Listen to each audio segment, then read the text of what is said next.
Permasalahan self-efficacy yang rendah terhadap pilihan karir menjadi sesuatu hal yang serius karena hal ini berkaitan dengan masa depan dan cita-cita. Efikasi memegang peranan yang sangat penting dalam kehidupan sehari-hari. Seseorang akan mampu menggunakan potensi dirinya secara optimal apabila efikasi diri mendukungnya. Menurut Bandura 1986, self-efficacy adalah suatu kepercayaan diri terhadap kemampuan dirinya dalam melakukan sesuatu untuk mencapai kesuksesan. Ciri seseorang yang memiliki sifat efikasi diri yang rendah yaitu: pertama, selalu memikirkan kegagalan dan lebih fokus pada hal-hal yang bernilai negatif. Kedua, cepat merasa kehilangan kepercayaan diri. Ketiga, apabila menemukan tugas yang cukup sulit, maka mereka akan cenderung merasa bahwa hal tersebut di luar kemampuannya. Dan keempat, terlalu sering menghindari tantangan tertentu.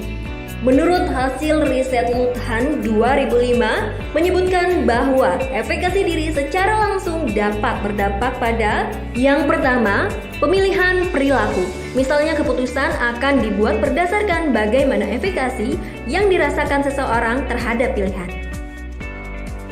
Kedua, usaha motivasi. Orang yang memiliki efikasi diri yang rendah akan lebih mudah menyerah karena motivasi berusaha yang rendah. Ketiga, daya tahan. Orang dengan efikasi diri rendah cenderung menyerah saat menghadapi rintangan. Keempat, pola pemikiran fasilitatif. Orang dengan efikasi diri rendah mudah mengatakan, "Saya tahu saya tidak bisa melakukan hal ini. Saya tidak memiliki kemampuan." Dan terakhir, daya tahan terhadap stres.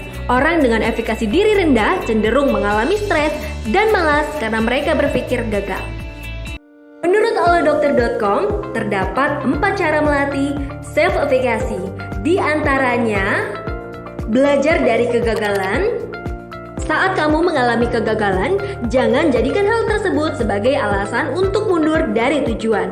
Sebaliknya, jadikan kegagalanmu sebagai motivasi dan kesempatan untuk introspeksi diri dan belajar agar di kemudian hari kamu bisa berhasil mencapai tujuan tersebut. Amati keberhasilan orang lain. Melihat keberhasilan dan kesuksesan orang lain ternyata juga dapat meningkatkan self-efficacy. Apalagi bila kamu dan orang tersebut memiliki latar belakang yang sama. Hal ini disebut dengan social modeling. Cari feedback positif. Untuk bisa yakin akan kemampuan diri sendiri, kamu mungkin juga perlu dukungan atau feedback yang positif, jujur, dan terbuka dari orang-orang terdekatmu, misalnya keluarga dan sahabat. Dan yang terakhir, kelola pikiran dan emosi. Untuk meningkatkan self-efficacy, kamu perlu mengelola pikiran, emosi, dan stres dengan baik. Sebisa mungkin cobalah untuk tidak membiarkan asumsi atau pikiran negatif mengganggu konsentrasi dan produktivitasmu. Nilai efikasi diri mampu mempengaruhi tingkat produktivitas dan mencapai kesuksesan seseorang. Self-efficacy memiliki dampak dalam kehidupan seseorang dan memegang peran yang sangat penting dalam kehidupan sehari-hari.